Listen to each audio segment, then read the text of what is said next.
join the revolution starting inside. An instrumental part of Agora worldwide. Agora worldwide, Agora worldwide. Counter economics, Agorist strip. Black market click, move a quick flip. Can't regulate this, Agorist strip. Black market click, move a quick flip. Can't regulate this, Agorist. Agorist. Agorist. Nexus, Agorist. Agorist. Agorist. This is the Agorist Nexus podcast. I'm Brandon. I've got my great co-host Dag. How you doing, Dag? I'm doing pretty darn good, man. How's it going? Pretty good. It's always a good day when Sal Mayweather comes on.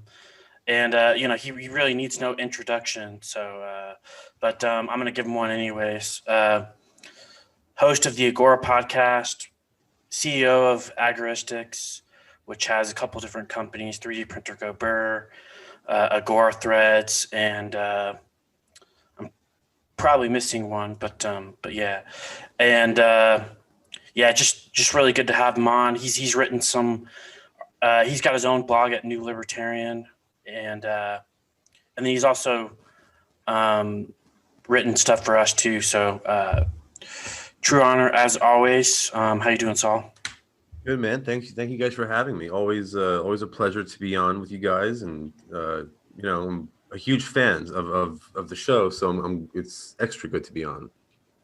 Shit, yeah. Oh yeah. Before we get into it, I don't want to forget our sponsor, Presearch, Decentralized crypto search engine. Earn crypto as you search, and if you don't get spied on, and it's definitely privacy search engine. So that's always nice too. And if you guys want to help us out, click the affiliate link. It will show Presearch that we're worth sponsoring. So a lot of talk on Agorist, not wanting to get involved in politics. I almost didn't realize it needed to be said. Yeah, I mean, but yeah, we're kind of being called out somewhat recently with this Twitter storm. What are your thoughts on it? Well, I mean, this is sort of the discussion that I wanted to have.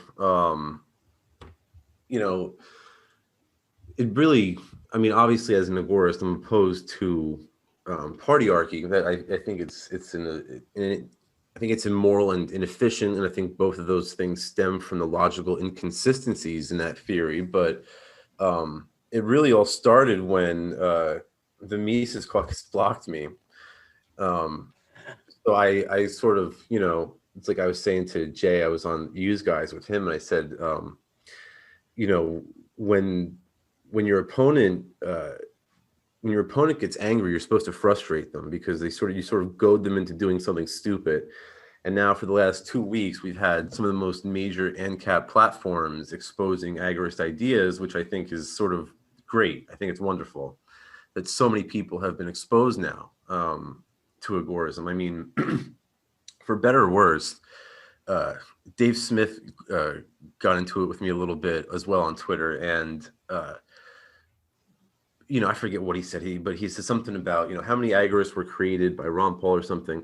But that tweet alone got like 1,500 likes, which is, to me, is good, because that means 1,500 people are familiar with the term agorism. So I think it's good that we're spreading this awareness. I think it's positive, and I think that over the next 2 years until the election occurs, we're going to continue this line. We're going to continue exposing the inconsistencies in partyarchy, and that's only going to grow the movement even further than it already has grown. So I'm excited about it. I wanted to have this conversation in the public. I wanted the Liberty movement to have this conversation, and I think they are. Not everyone is going to agree with us. I think that there's a lot of, if I'm being honest, I think there's a lot of Dave Smith fanboys. I like Dave. I'm a huge fan of Dave and all of his shows. I think he's hilarious. But there's a lot of people out there, I think, who are more interested in sort of the cult of personality than they are in actually attaining liberty. So, yeah, it's sort of a long-winded answer, but. Oh, yeah, it's a great answer, yeah. Go ahead, Dag.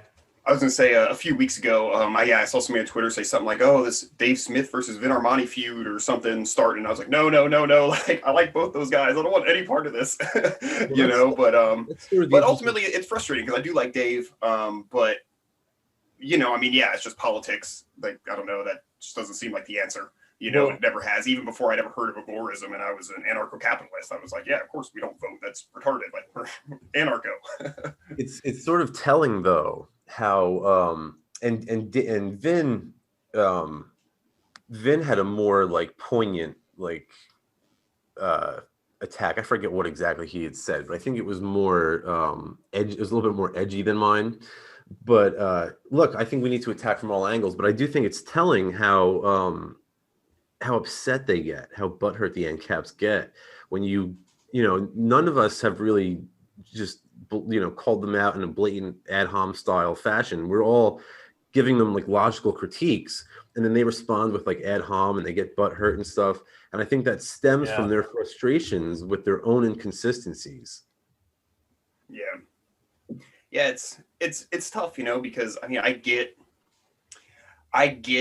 like the desire to, you know, do something, right? And you know, when you look at, you know, like, you know, something like, let's say we had like a libertarian party that actually said the things we thought. Obviously, you know, it's inconsistent being a party, you know, in itself, but it's like I get the temptation, you know, for sure to resort to that, but you know, like you said, it's inconsistent. Ultimately, it's ineffective, and for me, it's a huge waste of time and resources. You know, and that's my big thing with it is like I've got better shit that I could be doing, you know, to help promote liberty. And even if it's not on a grand scale, I could be spending my time and energy helping myself and my community, you know, and that just seems like a way better use of resources to me.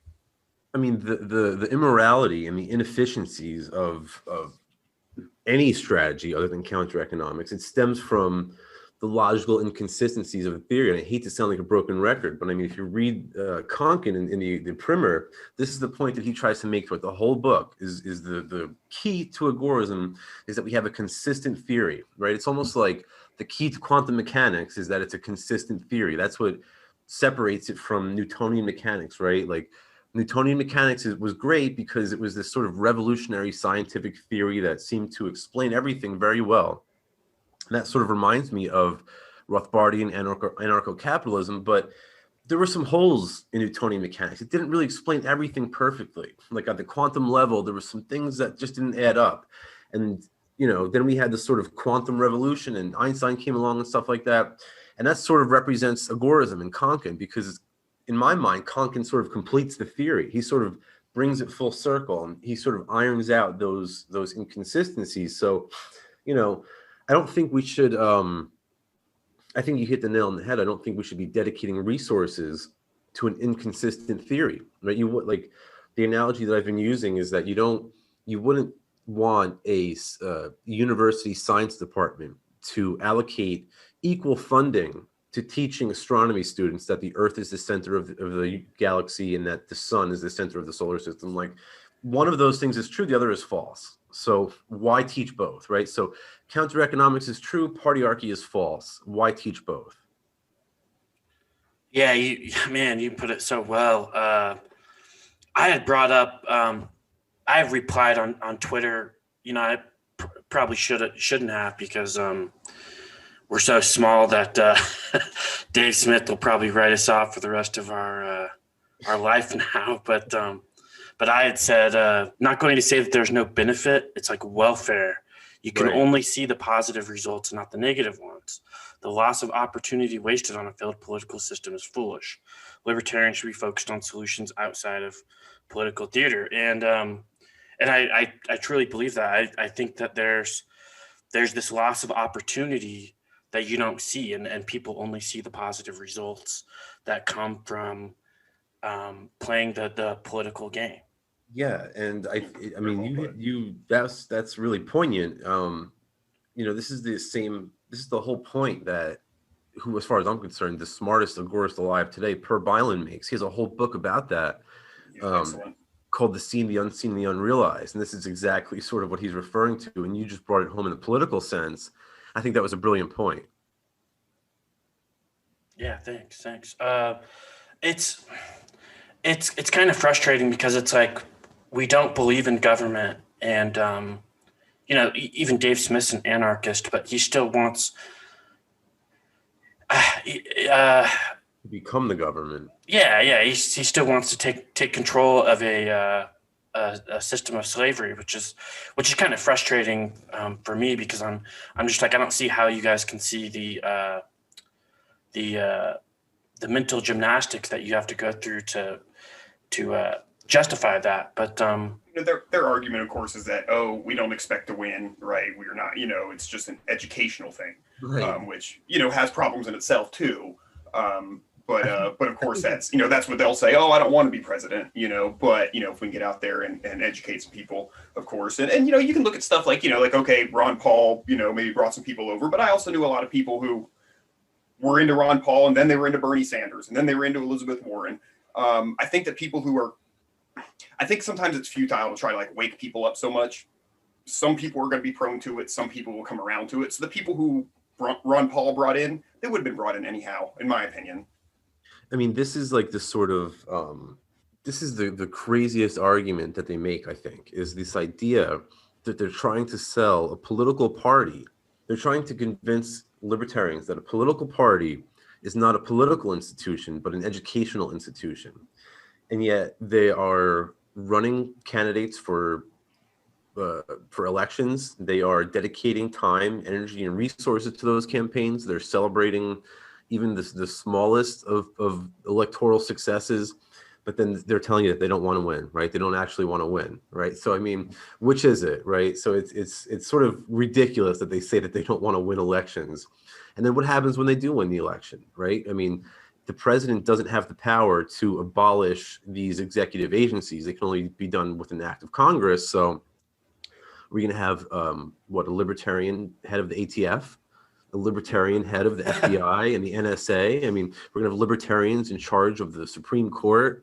I mean, this is insane to me. This is literally Konkin's nightmare. I forget where he wrote about this. You might know, but he spoke about this, like the libertarian, like something like he envisioned in his nightmare, like an agorist being captured by the libertarian cops to be brought before the libertarian judge, who's taken to a libertarian jail with the libertarian warden, and where he's taken to the libertarian execution chamber. And it's just like, at what point is it like, it's just pointless, right? What's the whole point of even the term libertarian if we're just going to use it to become the enemy?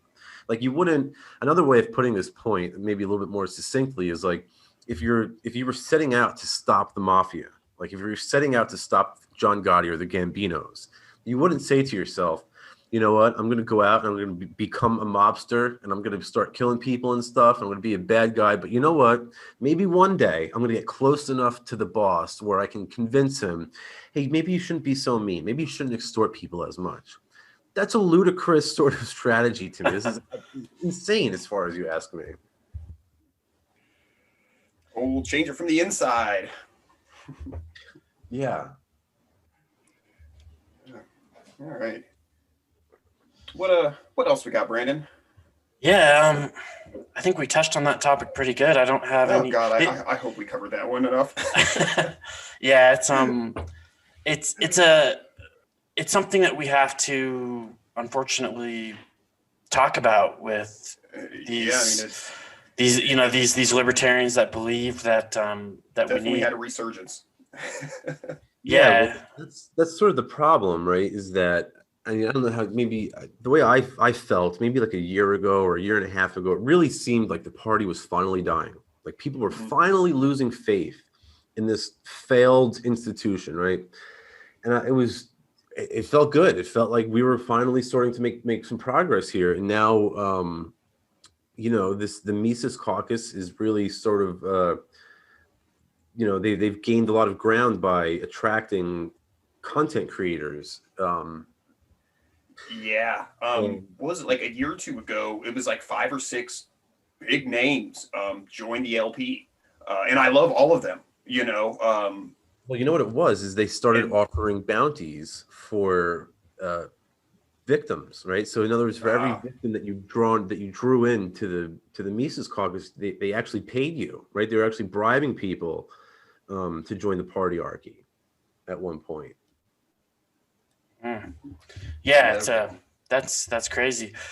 And you know, I saw a bunch of like content creators say, okay, agorism is the way. Agorism is the solution. And then they kind of later on they flip-flopped and was like, okay, we need to go to LP caucus. I'm like, wait a minute. What happened to agorism was the solution. We don't need to get political, but now it's LP, Mises caucus. Yeah, we got a lot of popularity in 2020 for sure, at least for a little bit. Yeah. I think a lot of it is again, I think, and I love these people. I really do. I don't disagree with them on much, but I think that a lot of it has to do with the cult of personality, and they get drawn in. They think that, some of the responses that I get on Twitter are just maddening. Like, well, if we get Dave Smith, and we're gonna be on Rogan. It's like, that's not my idea of liberty, is getting on the Joe Rogan podcast, right? That my idea of liberty is like, seeing the CEO of Goldman Sachs in my labor camp. That's that's what I'm going for, So I just think at the end of the day, like, they get so caught up in the whole the circus of it that it's just they lose sight of the final goal. Yeah, agreed. Hey guys, quick pause here to tell you about our sponsor, Devault Cryptocurrency. Ticker symbol DVT is a low cap coin with a market cap around 900,000. So there could be room for opportunity here. Not financial advice, but we really like this project. Yeah, the Devault core wallet is one of the best I've ever seen. Very user friendly, super easy to use with cold staking rewards. So it's like getting interest. They're working on privacy with Terraform, also DeFi to decentralize and replace financial institutions. So go ahead and check them out over at devault.cc and get you a Devault core wallet today. Also, be sure to check out the show notes to find exchanges that they are traded on. With that said, let's get back to the show. Yeah, you just you hit it right on the head as always. Me and Dag just covered an episode about it's another one of our in-game episodes. It should be released later today, but it was about basically government taking over, doing lockdowns via environmentally, and it's kind of I'd say it's kind of frustrating to see Elon Musk want a environmental tax, because there were occasions where you're like, is he a libertarian? But of course you can't trust billionaires, right? Like you can't there's a reason why they're billionaires, because they're in this big club, as George Carlin says. But what are your thoughts on this this climate change? And then Elon Musk says, "Oh yeah, Bitcoin is bad for the environment and all this stuff." What are your thoughts on like this whole climate change, cryptocurrency, Elon Musk stuff that we see coming out? Yeah, I mean, in some ways, so I guess first of all, like Walter Block, he has a book called Space Capitalism, which I highly recommend to everybody, and he's got a little section in there on Elon, and he goes through all of the subsidies that Elon has received, and he concludes by saying, look, it's fine that it's fine to take money from the government, right? You're just sort of getting your money back, and they don't, it's better to have money in the private sector than the public sector, but at the end of the day, we can't call this guy a libertarian because of it, right? And I definitely agree with Block on that. It's sort of sad, because it goes back to what Conkin said about counter economics existing on a spectrum, right? Because when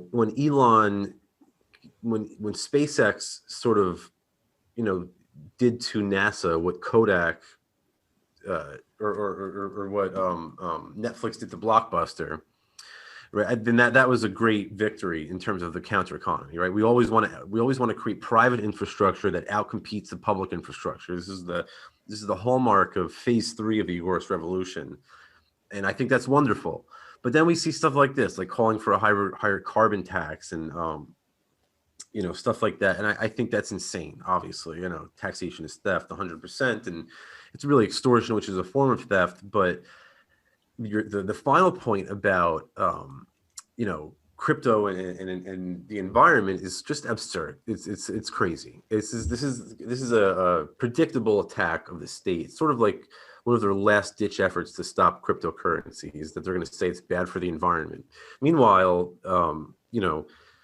I had a tweet. I said, just considering the amount of wars that have been enabled by central bankers and inflation, it's unlikely that any currency will ever have as large of a carbon footprint as USD will. So if the concern is really environmentalism, then sure, yeah, great. Let's stop using dollars. Let's, that's the true drain on the environment is USD. And let's end the Fed. I mean, if they were really concerned about the environment, then especially Elon, this guy's sending rockets into outer space. I mean, you don't really get more environmentally destructive than something like that. So, Brandon made an excellent point last night, and I was thinking about it today driving around. He was like, regular banks have fucking skyscrapers and, all sorts of shit like Bitcoin or crypto. They don't really have physical locations. Like I drove by, 3 dozen different bank branches today, buildings with staff and air conditioner units and all sorts of shit. Like don't tell me that that's just fine and dandy for the environment versus something that's just online, It's so true. It's an even better point. Yeah, I didn't even think of that. I've been hearing Ash for years. I've had people tell me things like, "Oh, yeah, it's the problem with Bitcoin is it uses so much electricity." Tons of stories here and there about this or that electrical grid being drained. And it's just like, well, that was just my point. Though, is your bank uses electricity, dude. Not only that, but a lot of people aren't aware that most mining pools, I think it's like around 70% of mining pools use like a renewable energy source because their electricity costs are so high. They don't want to pay that bill. They'd rather just pay a one-time fee to have solar panels installed or something like that, So the environmental impact on crypto compared to fiat is just not even a comparison. And it just goes to show you how desperate they're becoming, because in my mind, if you really want to understand what's going on at any point in time, you just have to follow the money. And all roads lead back to the Fed at all the time. And they're in the middle of a collapse. They are caught in a liquidity trap. They're screwed, and they know it. And I think the price of cryptocurrency and the sort of volatility in the markets reflects all of that. I have a lot of people say to me when I talk to them about crypto, and let's say generally older folks, but they're like, "Oh, I missed the boat on it. I don't even want to get into it." And I try to explain, it's you need to get out of that bad currency or whatever. Do you have anything that you like to say to people, elevator pitch when they say something like that, like why they should seriously consider getting into it, or are they not worth the effort at that point? This is we're still in the infancy as far as I'm concerned. This is just getting started. We haven't even the whole Tocambrian explosion is just underway now. And I think that is going to be a huge driver of demand for cryptocurrency that people aren't even expecting yet. Look at the draw on the amount of congestion caused on the Ether chain because of tokenization, right? Look at all that demand for miners there. That's going to flood into all different sorts of cryptocurrencies as tokenization sort of blossoms into all different formats. Today, it's about art and maybe a couple albums here and there, but in the very near future, houses, cars, skyscrapers, everything is going to be tokenized. Businesses are going to be tokenized. And I think that's going to be a huge driver of demand. So I really think we're in the early stages of cryptocurrency. And I think the people who are in now are going to be sort of considered the originals, which is sort of funny because, a lot of the newbies now, I don't know. So a lot of the newbies I find annoying because they get drawn into the whole maxi thing. Again, it's this cult of personality. They're more interested in the whole drama and the circus of it than they are in the actual fundamentals. So whatever, it is what it is. As long as we attract more people, one of the things people say to me for agorism, and I know I'm sort of babbling, but I'll end it here, is that they say like, well, how are we going to convince people, right? If we need to like spread the message somehow. And I say to them, children are buying cryptocurrency today. It's not because they understand business cycle theory or that they read Konkin, right? They didn't read the Cypherpunk Manifesto or the Crypto Anarchist Manifesto. They're buying it because it makes financial sense. And that's how we're going to incentivize people to join the counter economy, right? It's just going to make financial sense to do it. Yeah, my son, he earned some money doing some work for a couple of neighbors, and the first thing he did was he took that cash and he bought crypto with it. Now, the funny thing about that is that he'd be too young for his own bank account, so he wouldn't be able to throw that money in a bank or do anything. But with crypto, he's able to create his own bank account permissionless. I mean, that's such a great example. Like even like a child is able to become their own bank now. Like, and that just goes to underline and highlight the power of decentralizing technology. It's beautiful to me. Yeah, and I mean, I don't see why not, right? Like if he wants his own crypto account, like I don't see any downside to that. So not only that, but by the time he's older, he's going to be very thankful that he had that cryptocurrency. I mean, could you imagine if when we were kids, if Bitcoin was around when I was a child and I had bought some, my 20s would have been much different. I probably wouldn't have survived. Right. Yeah, true. That's funny. Yeah. He's already extremely grateful. Just in this last little cycle. So it's been great. And, he's had this feeling of like, I've actually got money that's going to grow in value. So he's got this mindset of like wanting to save as much as he can instead of, what can I buy today? I think it's great. And that is really the key. That's the whole key, is that when you start using like a sound form of money, your time preference naturally increases. So like, you're more willing to plan for the future. You save capital, which allows you to do all sorts of things in the future, invest or start a business or buy a house or a car, all sorts of, it enables the individual. And obviously, Bombay work and Hop are the go-tos on time preference. So I'm not going to try to, mince words, but it's really, it's one of the things that has a ripple effect on someone's life. It makes them more stable. You're less likely to engage in risky behavior when you use sound money. So it just has all around. It's one of the best things you could do for your health is to become your own bank. And I know that sort of sounds like weird. You don't really think of it like that, but it's true. Dude, it's 100% true. I didn't actually really get into having crypto until it's been about a year.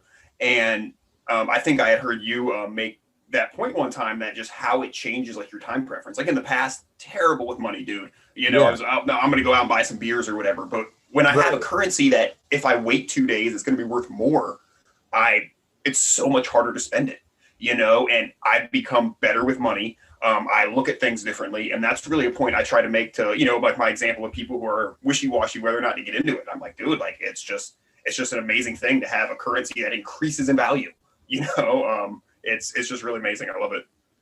Yeah, no doubt. It's one of the things that, it's like I said, it's one of the most important things that the individual can do for themselves.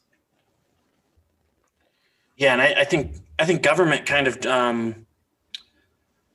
I don't know if they probably do it on purpose, Just the existence of the Fed makes everybody's time preference, it skews all that. I've heard some really convincing arguments like why like that just ruined everything, just societal problems. I mean, everything, because when you ruin your time preference, I mean, that's how you're supposed to make decisions, important decisions. And when you throw that out the window, that's the whole thing, is that the central bank is they're artificially inducing a high time preference on society, and that sort of, and then it's almost like a dog chasing its tail. Now people are worse off, so we need, they're more likely to use drugs, so we need drug prohibition. They're more likely to be broke, so we need welfare. On and on and on and on. And like, it's just sort of one thing, one liberty violation begets the next. And that's sort of the whole, that's one of the major problems with central banking. That's why I've spoken a lot about, when I talk about counter economics, I always try to say that the most important thing that you could do, in my opinion, is to be your own bank, because that's really the key. If we could, the greatest enemy of liberty today is the Federal Reserve. And I think, it's why I promote cryptocurrency and Bitcoin Cash, is because I think the greatest competitor to the Federal Reserve is Bitcoin Cash, because it's the most efficient medium of exchange that the world has ever known. So that's the number one key, not the only key, right? It's not going to be the thing, it's like Sam said, no one counter economic activity is going to suffice to bring about the Agora, but all combined together will. Yeah, sure. Yeah, I think this is a good time to transition into inflation, because we are seeing, and we were talking about this yesterday, lumber prices go up, and now whether or not that's manipulated or not, Dag made a pretty, what did you say exactly about it yesterday, Dag?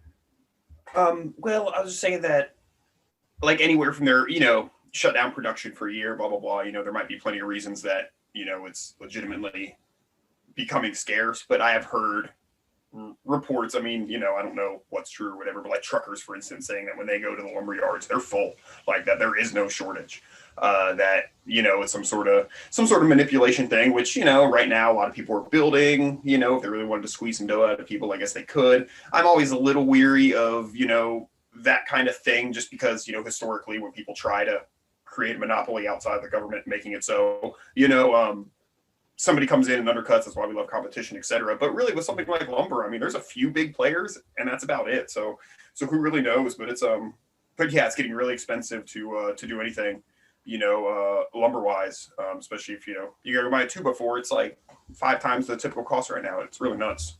Well, again, going back to like business cycle theory, when they print money, the first people to get that money, right, whatever they're using it for, is where you're going to see a bubble.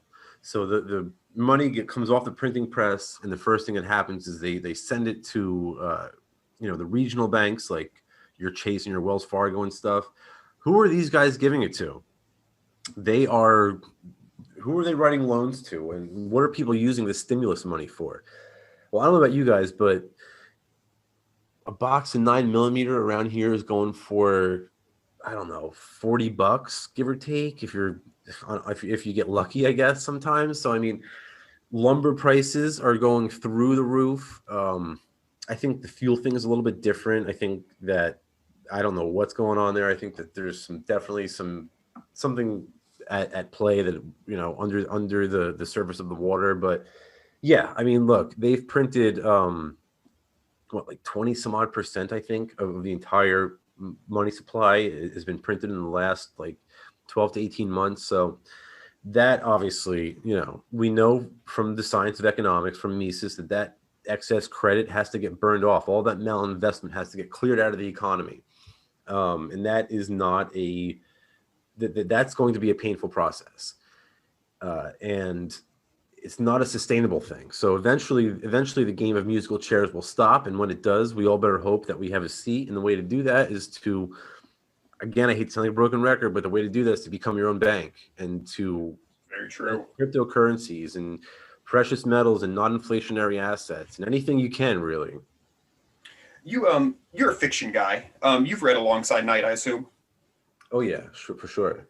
So like, I just love like in that, like, they really just paint the picture of like in a really like hyperinflationary like place. Like if you have any sort of even close to sound money, like you're sitting pretty, compared to regular people who don't. And just the way that he illustrates it in that book, I really thought was beautiful.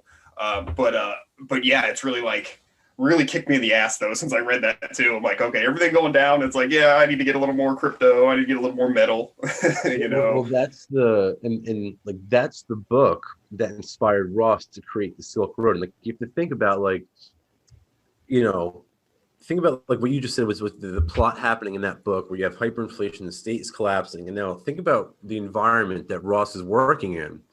2008, the banking collapse happens, the economy goes to shit, Bitcoin is invented. Now Ross is sort of like immersed in this. He reads this and he understands, right? And you know, that's why Neil, I remember him saying to me that he felt guilty about he felt a little bit guilty about it because Ross was in doing Double Life plus 40, and he was on record as saying he was an agorist and influenced by alongside Knight. But you know, going back to your original point, you know, you're 100% right. Those who hold sound money are going to be the ones who are better off. And it's not only portrayed in the book, but it's also portrayed in history, right? Those who hold gold during times of hyperinflation are the ones who are the next landed class, the next nobility. So, yeah, I think it's interesting because a lot of these libertarians have gotten in because it just makes sense. And whether it's crypto, gold, or silver, I know that they've gone into some kind of or one of these categories. And I just think it's interesting how Jeff Berwick says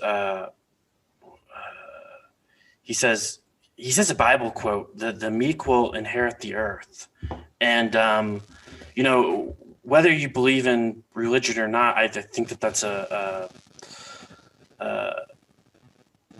I think that's such an interesting thought, because it's, you know, all these people who are for the non-aggression principle are going to be making all of this wealth during hyperinflation. So that's, you know, think about that a little bit, right? Because like, what effect is all that happening, right? What effect is that having? It's sort of transferring wealth in a natural way from the state to the counter economy. So who's becoming enriched? The agorists, right? It's the people, the early adopters, those who were the first to the table. The Conkanites, the pure-blooded Conkanites are the ones who are profiting off of this, and the bankers are the one losing. So it's a natural progression, and I think we're going to see more and more of it. Yeah, and it's crazy because they're doing it to themselves. Right, exactly. It's like, and you know, it's like when your enemy makes a mistake, let them. Well, not only are they making a mistake, but we're gaining from it. So God bless. You know, you know, as if it wasn't for cryptocurrency and gold and silver, I probably wouldn't be so careless about the central bank's inflation. But I really don't care at this point. Let them collapse the economy, because I've been waiting for this to come. So I'm poised pretty well. Obviously, I wish I had more of all cryptocurrency and precious metals, but I'm doing the best I can. You know, I don't have any fiat, which is, you know, I think the first step. Yeah, it's it is the kind of thing where it's like, well, no matter what, it's going to happen, and there's not much you can do about it, you know, except be prepared, right? Exactly. Yeah, oh gosh, what was I going to say? Oh yeah, like when I hear people complain, oh man, did you hear what, whatever policy the government enacted? It's just gonna, it's economically it's bad and it's gonna collapse the dollar. And it's like, yeah, like what'd you expect? Like, of course, dude, that's what they do. Now, like, I don't want to waste any effort complaining. Let's just find a solution. Exactly. And it's almost become mainstream. Like the whole mocking of fiat currency now, we're starting to see it among more mainstream individuals, right? So it's bleeding out. It's bleeding out. I think a lot of it has to do with meme culture, right, and stuff like that. But it is starting to catch on in the general public's eye. It's sort of undeniable at this point, right? People see the inflation. They see the price of non-inflationary assets skyrocketing. It's almost undeniable at this point. I don't know how frankly, I don't know how the Paul Krugmans and the Stephanie Keltons of the world are managed to stay relevant when they're proven so wrong every single day.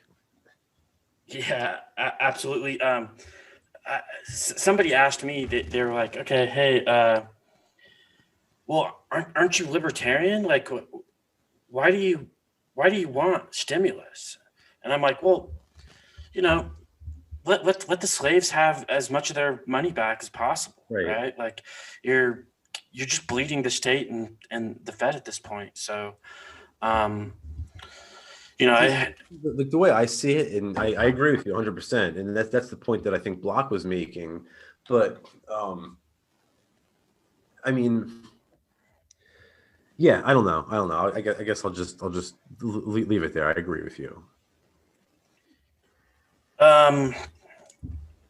Yeah, of course, government's reckless, and we don't like government, but hopefully people take their stimulus and they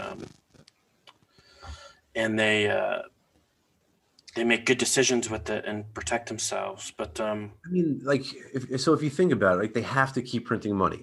They just have to do it. They're going to print money until the whole house of cards comes down. And it's just a matter of what are they going to do with that money? Are they going to use it to, fund wars? Or is the Goldman Sachs CEO going to get a new yacht? I would rather it go to the people. Let them have the toilet paper money.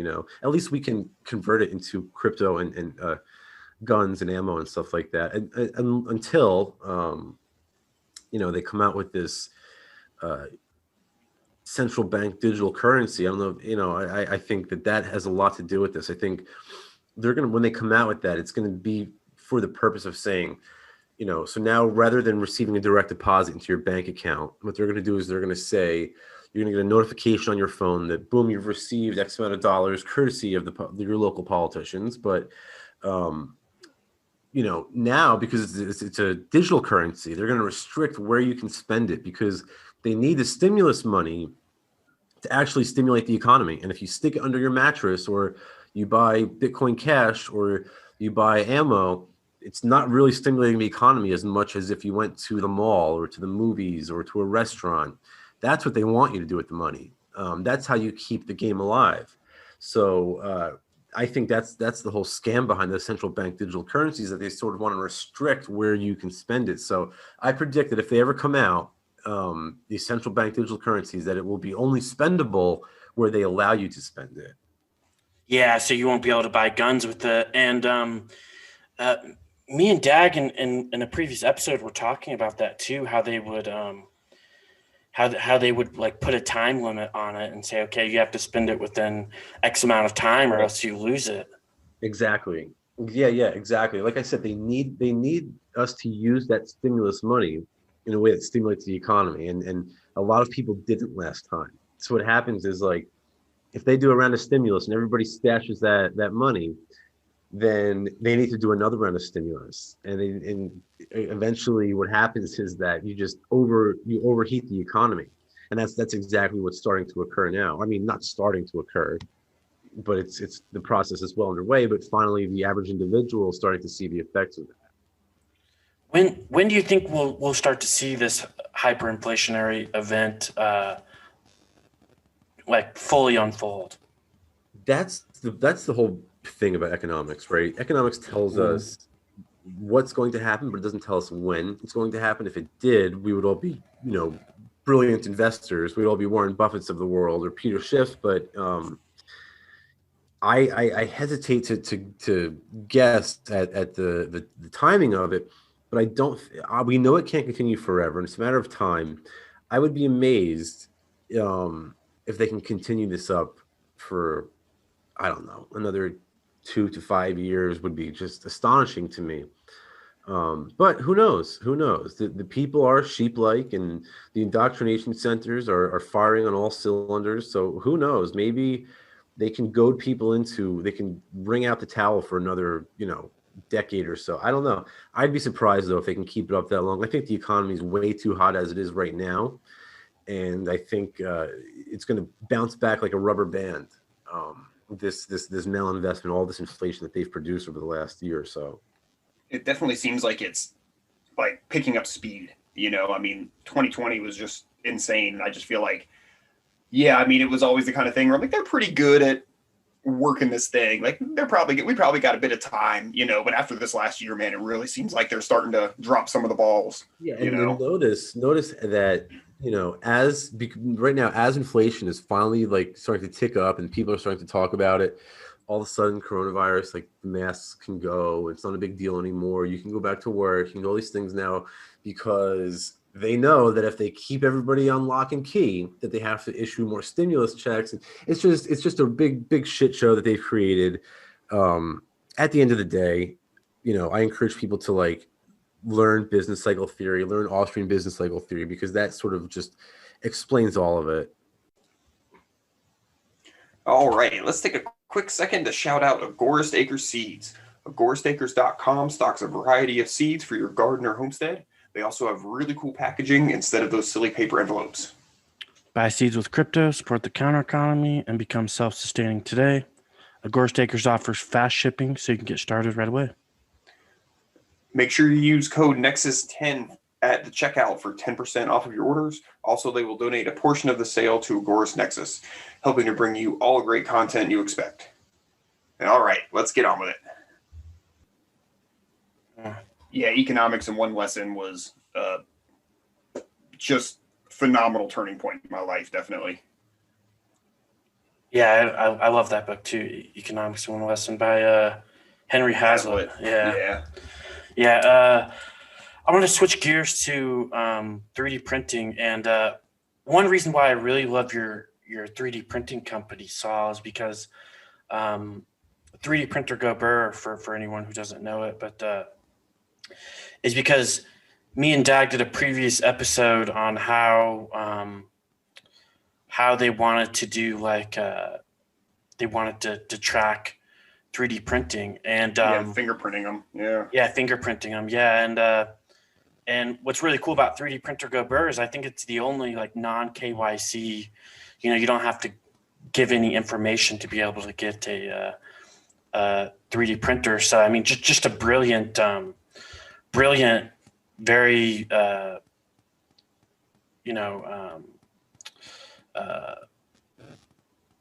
how do I want to say this? I was mad. I was like, damn it. That's so simple. I should have come up with that. So it's just a genius idea and very long-term thinking, you know, so hats off to you. And, you know, how do you come up with these great ideas? Well, I mean, if you think about it, like it's the only way really to purchase a 3D printer without having to access a KYC platform. And that's the whole point.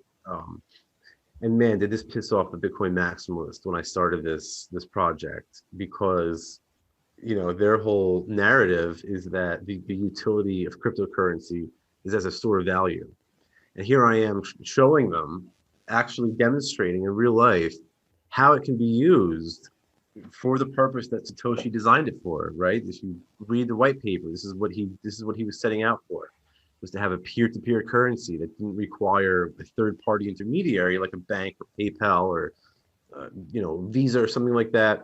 So this is the whole point of cryptocurrency. And you know, if you understand if you understand that, then you sort of apply it to you can apply it to anything that the state doesn't like, right? So you know, there's all sorts of examples out there. If you accept Bitcoin for them, then people don't want there to be a record of that transaction. So that doesn't mean that it's necessarily a private transaction. I tell people, you know, if you're out for a private transaction, yes, step one is to use cryptocurrency, but also use a VPN, use a coin mixer, use as many tools as possible to obscure that transaction. So yeah, I mean, I just look for ways to engage in entrepreneurship in a disruptive way. To me, entrepreneurs seek profit, and agorism is a subset of entrepreneurship because we seek both profit but also disruption. So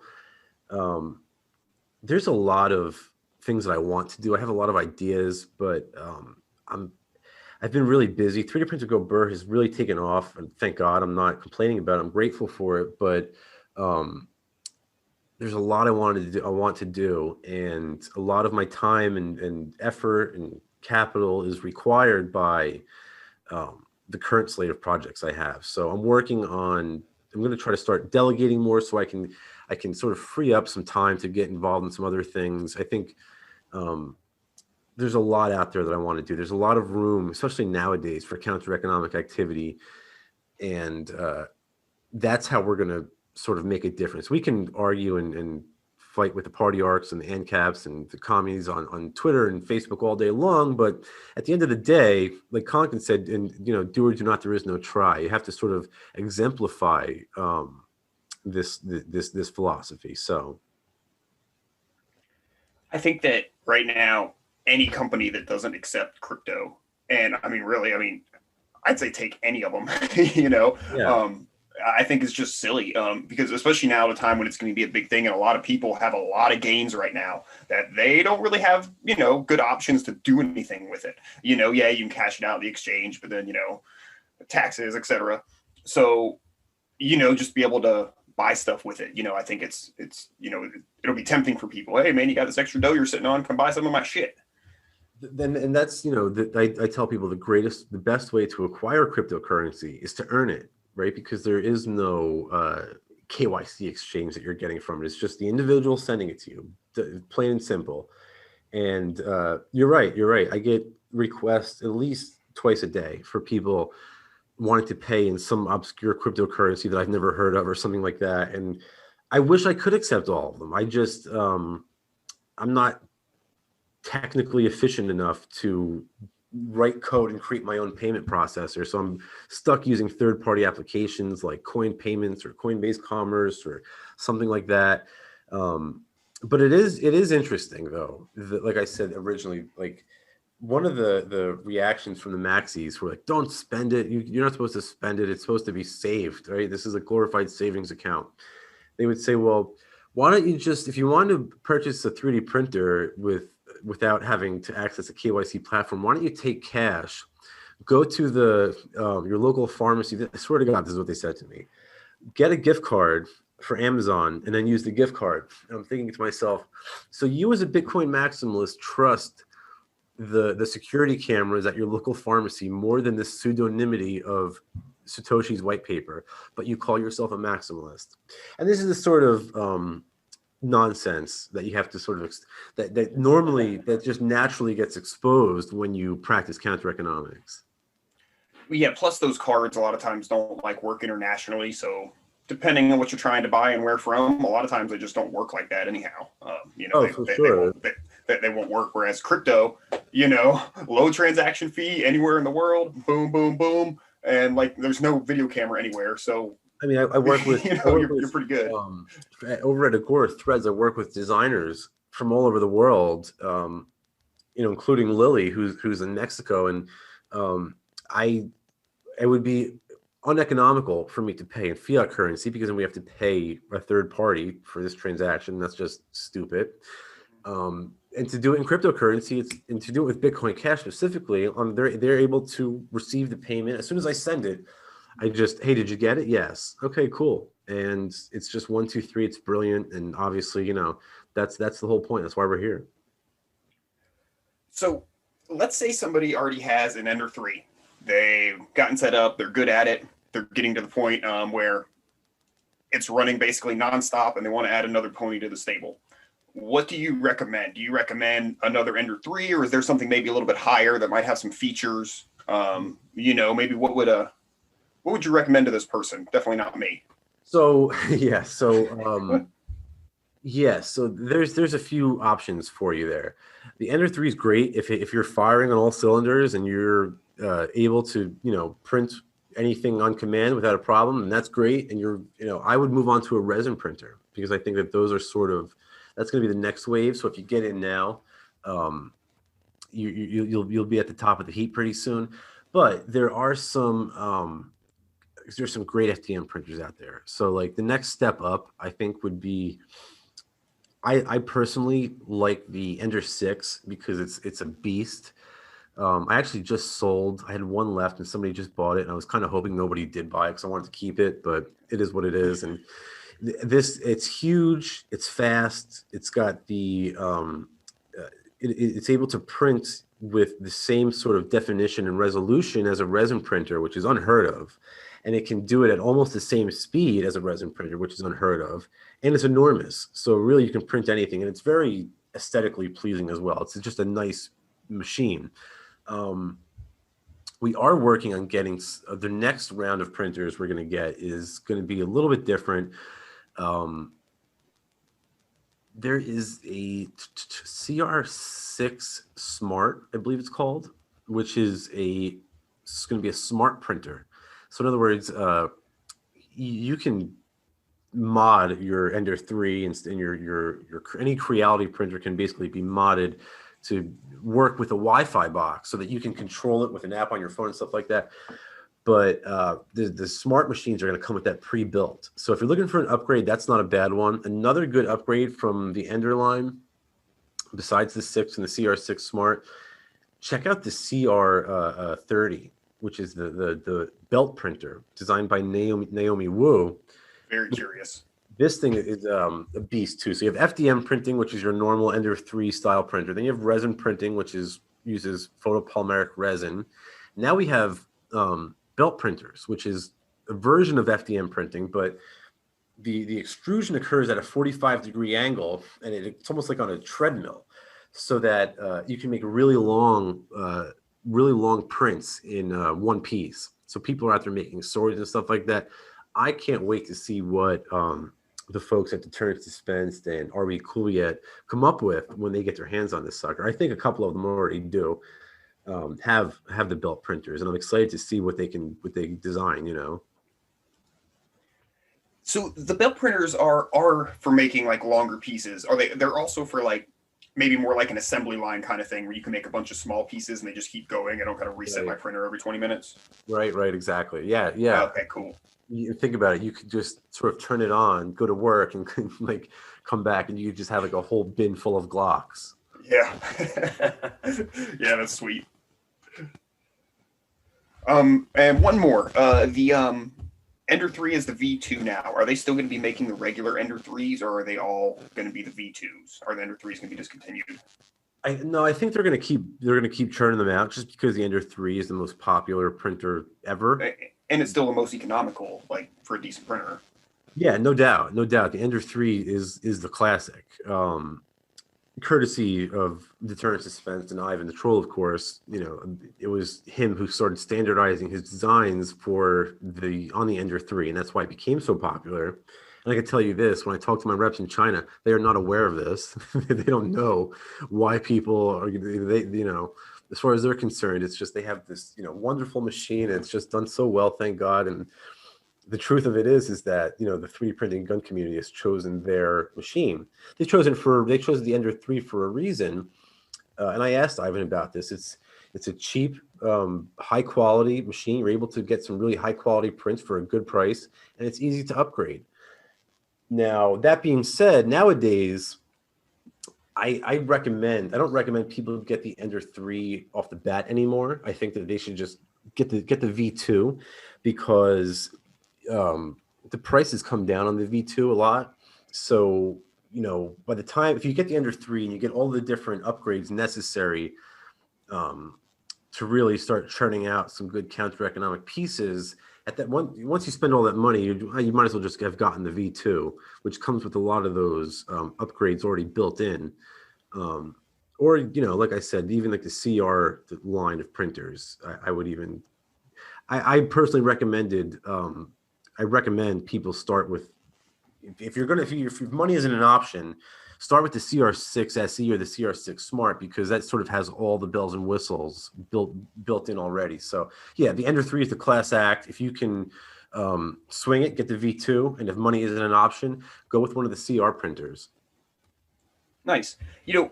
When I always figured like, 3D printing is just such a popular hobby. Like I know a lot of people, in real life who they just print, whatever, miniatures or cosplay stuff, that I figured that like the 3D printed gun community was actually a very small part of that. But like when I look at like some of like the 3D print gun videos on like YouTube, and they're out for a day and they've got 60,000 views, and just Amazon, like you look at the suggested items and it's real easy to see things in a series. And I'm like, enough people are buying this stuff, and doing this. And like, I get like goosebumps, like it's amazing. And I was really kind of surprised. And now hearing you tell me what you're telling me about, talking to your supplier and everything, that sounds like that might be the case. That's so funny. This is the way that we're going to stop the bullshit, right? Like, this is what stops the next, a 3D printer in every home is what stops the next Waco, the next Ruby Ridge, not petitions or partyarchy or begging people begging ATF not to shoot you, right? That's not going to work. What's going to work is decentralizing the manufacturing industry to the point that the individual is empowered to create whatever they want on demand. And that's the real key to 3D printing. That's the real power of it all. And you're right. It really sort of has taken off. I'll give you a quick little story. I have a buddy back home up north who is a flaming Democrat, flaming liberal. And this person was working with the military, but they were also into 3D printing. And like they were like an admitted socialist and against guns, the whole nine. And we were working together to print some stuff. I think he was like trying to make like a Halo helmet or something, and I was helping him out. And I had to open up his files, and I went into his SD card to help him out. He did it right in front of me, and I could see all the gun files right there. So like even the commies are out there. You know what I mean? Even the commies are picking up these files. The technology is unstoppable. It's unregulatable. It's again, this is the power of counter economics. What has been more useful in guaranteeing the right to bear arms? One 3D printer does more than all the dollars ever donated to the NRA, right? It's not even a comparison. Yeah. Yeah, for sure. Yeah, it's super cool, man. I've got customers. I've got customers in California and New York who send me pictures of the things that they print, and it's just like, this is just so much more effective than trying to get like 3% and make the debate stage. Like, it's just so much more effective, and again, this is the whole benefit of agorism, is that it offers instantaneous liberation, right? We're not debating, we're not negotiating with terrorists. It's just, you're free and take your freedom, not you're free, so negotiate with politicians, right? Yeah, and just too is like a point on this, like, these politicians are, complain about, the 3D printed guns and ghost guns and whatnot and how dangerous they are. Yet there's obviously so many of them out there. And the fact that there's so many out there and nobody even knows they exist tells you that, like, the people making them generally aren't, unnecessarily violent people. It's just nice. It's just nice that we're not dickholes, And again, the technology is new, man. It's very new. The Liberator came out in what, 2013, something like that. So we're not even 10 years into the 3D printed gun. Imagine where we're going to be in 20 or 30 years or 50 years. Yeah, every month they're rolling out with new stuff, and it's just it's very impressive. Those guys do very good work, and I just love it. The technology is increasing so rapidly, right? So we started with FDM printers, which is your normal printer. Then you have resin printers. Now we have, by the way, with resin printers, even that is changing. We've moved from SLA to DLP to LCD, which is, I'm just referring to the method by which the printer works. But they've become much more efficient. And now we're starting to see 5-axis printing, which I think is going to take the world by storm. Most people, even in the 3D printing community, don't know what this is. My brain's melting trying to figure out what the other 2 axes are. Yeah, I don't know. Well, think about it like this. It's sort of just like a little tiny stand suspended in the air, and you have a robotic arm that moves in all directions, and it could just sort of print anywhere on any piece of the machine, or any piece of the print. That I think is going to take the world by storm. So, if you want to know what strategies are effective, try to look and see where the enemy is focusing their fire, right? If you want to know what part of your battle line is the hardest, look to see where the enemy is focusing their fire. And the executive orders are coming down on 3D printing and cryptocurrency. They're not coming down on the LP or separatist movements in, the Free State Project or something like that. So it just draws out the fact that they're threatened by the effective things. Yeah, agreed. Very well put. So a thing that I like to what you brought up was like, we're not even, far into this technology at all. And if you look at even when the internet opened up, the first 10 years of the internet, you still couldn't order a pizza online. You didn't have any of the social media platforms like Facebook and Twitter and any of that in the first 10 years of the internet. So I still think we're really new into crypto and 3D printing. In terms of, I've heard you use the word vertical counter economics, and I think you're kind of, if I'm not mistaken, I think you're kind of the person who coined that phrase. But I really like the way you use it. Now, can you explain to our audience exactly what does vertical counter economics mean? So that wasn't my idea originally. This comes from an article that Per Byland wrote, which I highly recommend to everybody. It's called A Strategy for Pushing Back. It's an old article. Per Byland wrote it in like 2004, 2006 or something. And he breaks counter economics down into two strategies. He says there's a vertical strategy and a horizontal strategy. And the true strength of counter economics comes from a union of the two different strategies. And I think it's one of the most brilliant, it is the most brilliant exposition of counter economics that I know of. So real quick, vertical counter economics is the creation of local production facilities that bypass state regulations. So you can think like a 3D printer is a great example of a local production facility, right? You don't get any more local production than that. A blockchain miner is a local production facility for currency. So on and so forth. A garden is a local production facility for food, and all so on and so forth. Vertical or horizontal counter economics, right? That's vertical. The horizontal strategy is just peer-to-peer voluntary trade. That's all it is. And when you combine the local production facility that bypasses state regulation with unfettered peer-to-peer trade, you get like this very powerful concept of counter economics. And again, he wrote this in 2006-ish, right? This is before Bitcoin was a thing or before 3D printers were a thing. And now look at how this strategy has come to fruition. The people are now creating their own currency, right? We're mining Bitcoin Cash, and then we're using it, we're trading it amongst one another in a way that's extremely disintermediative. We are doing the same thing with 3D printers, right? You have a 3D printer. Now, let's say you're in a gun-free zone, you start churning out, FGC 9s or something like that. Now you're selling them to your friends and on the black market, right? That is pure counter economics. That's as effective as counter economics gets. And that's a difference between the two strategies, vertical and horizontal. But definitely check out that article by Per Byland. It's called The Strategy for Pushing Back. It's at LouRockwell.com. And I intend on making it my pinned tweet once this contest is over for a couple of days, because I've really been meaning to try to get more people to expose it to more and more people. So yeah, I didn't know it was an article, so I'll have to definitely take a look at that. And yeah. But yeah, I've heard you mention it before, and I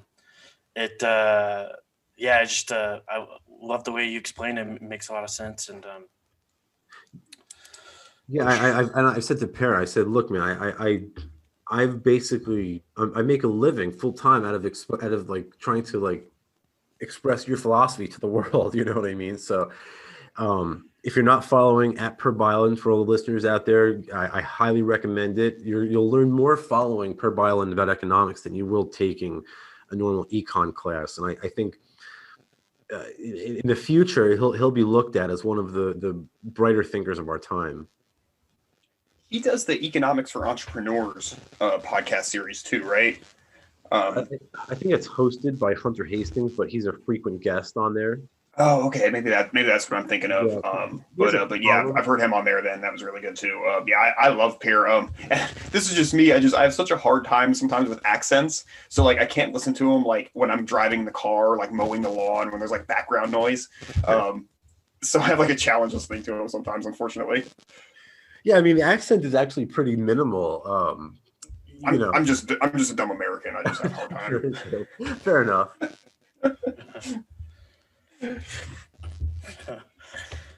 Yeah. Well, was there anything else you wanted to go over, Dag, before we sign off? No, man, this has been a hoot. Cool. Where can everybody find you, Saul?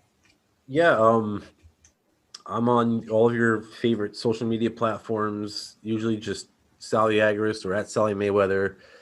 You can follow my main page is on Twitter at Sally Mayweather. I also have a meme page on Facebook called Print Guns Not Money. And I obviously 3D printer go brrr.com, where you can buy 3D printers for cryptocurrency and 3D printing supplies, and agorithreads.com for libertarian apparel and accessories and home accessories and stuff like that.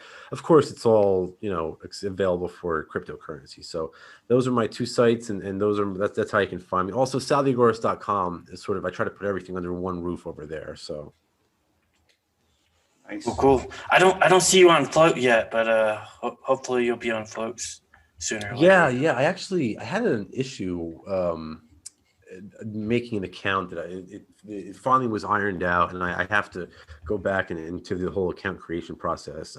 I do intend on doing that soon, but Yeah, they're still in beta, so but Figured out. yeah. They just had massive funding, so I think they're adding on more people to help code and stuff. But yeah, I really look forward to Float.app in the future as well. Yeah, we usually sign off on a quote, but I'm sure you've got a pretty good one if you got one, Saul. Sure. Yeah. I'll go back to what Konkin said. And really, Konkin's quoting Yoda here when he's talking about agorism. He says, "Do or do not, there is no try." So that's where the Agorist slogan comes from. That's where the action part of the Agorist slogan comes from. It's one thing to talk about these things. It's another to live by these principles. So just go out there and behave counter-economically. Nice. Agorist Nexus out. Peace.